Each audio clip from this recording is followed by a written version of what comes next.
Diwali, also known as Festival of Lights, is celebrated by wearing new clothes, dancing, and a lot of merrymaking. But that's not all.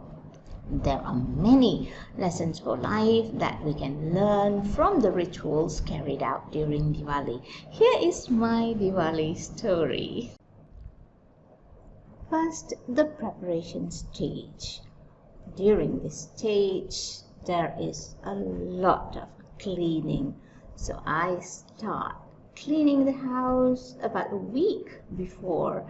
And this is very important for me because it is also a metaphor for cleaning ourselves up of limiting beliefs, negative emotions, thoughts, and making a commitment to always keep our actions and words clean. Now that the house is clean, we decorate the house. We hang ornaments, simple ornaments, and we often recycle the ornaments to keep the cost low and to reduce wastage. Apart from ornaments, during Diwali, we also decorate the front part of our house with columns. Columns are beautifully crafted artwork, usually made of edible material, fully like flour or rice or flowers or even grated coconut. It can be colored or just in the natural color of the edible material. Serves two purposes: to beautify the house and also to feed even the tiniest insects that visit our house during Diwali. On top of that, the columns are also further beautified with oil lamps that must be lit with oil and wicks. We use wicks because these wicks symbolize our ego, which is burned and destroyed as light is emitted to eradicate darkness, and the light symbolizes wisdom and everything good. Notice the ant crawling all over the column, slowly eating it. After a few days, these little ants would have eaten the whole column. This column we made this year is fully made from rice flour, not colored, not sweetened. It looks lovely as it is, but wait until you see what it looks like at night with all the diyas lit with wicks. At nightfall on Diwali Eve, we light the oil lamps and we place them all around the column. This looks really beautiful.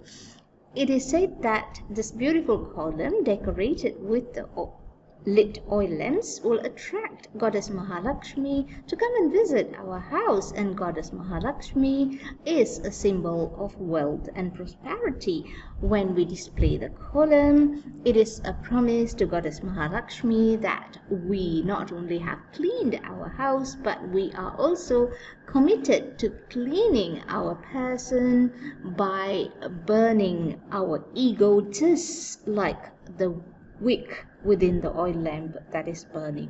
We burn our ego, we burn evil, we burn ignorance, we burn foolishness, and replace this with virtuous qualities of righteousness like knowledge, wisdom, and good. Isn't that a wonderful thing to do? Another important preparation for Diwali is making snacks. In our household, we are rather minimalistic in our snack making. We stick to only the traditional Indian snacks like Chimuruku. It is a spicy, savory snack made mainly from rice flour and some spices. We really love having this snack in our home for Diwali, and it's usually made at home. We don't believe in buying snacks because I think it is more meaningful to make it at home and more satisfying to eat something that's made at home. As you can see, making the Chimuruku can be quite a delicate and technical thing to do. Here, My daughter is shaping the murukus perfectly before I help her fry it in hot oil. The murukus are crispy and crunchy and they melt in the mouth, and you can have it as a snack at any time of the day. And this entire thing is a wonderful process that brings the whole family together. It is really fun to do this together because when we are engaged in this activity, we chat and we share a lot of things. Now that all the muruku has been shaped and assembled, time to fry. I fry it in a tiny wok with a little bit of oil so that we don't have too much excess oil going to waste. So I fry them one by one carefully, and this can take a long time, and this is why we usually don't make an awful lot of muruku. And the frying also has to be done carefully at the right heat so that the muruku does not turn too dark. If it does, then it tastes burnt.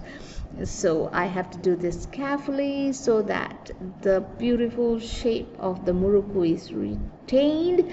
And there's a special technique that you need to use when you're transferring the muruku from the pieces of paper on which we had shaped the muruku on.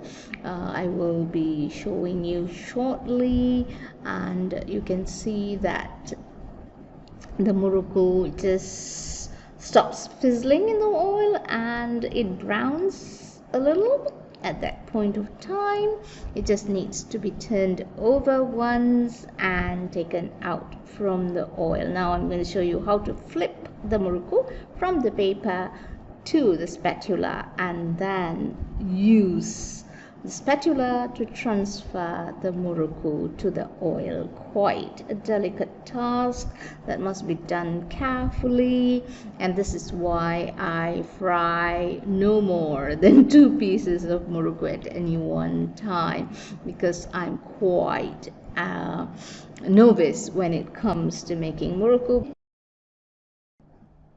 Another must-have snack in our house is a chimuruku, and it is also quite delicate to make. We don't make them in large quantities, but what's important is that we manage to make it, and they are delicious because they're homemade.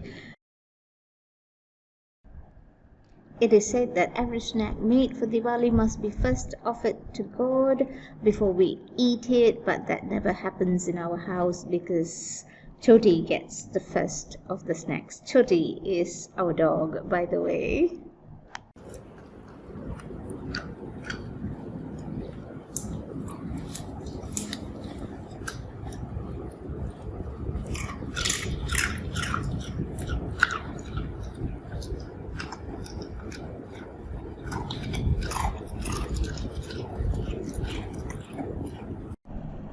Of all the Diwali rituals, my favorite is drawing the kolam and decorating it with oil lamps, because kolams and deepams or oil lamps are the most distinct symbol of Diwali. They adorned our front house as an invitation to Goddess Lakshmi to come to our house. And it is believed that Goddess Lakshmi would only accept the invitation if we promise to pursue knowledge and wisdom. And what is your favorite Diwali ritual?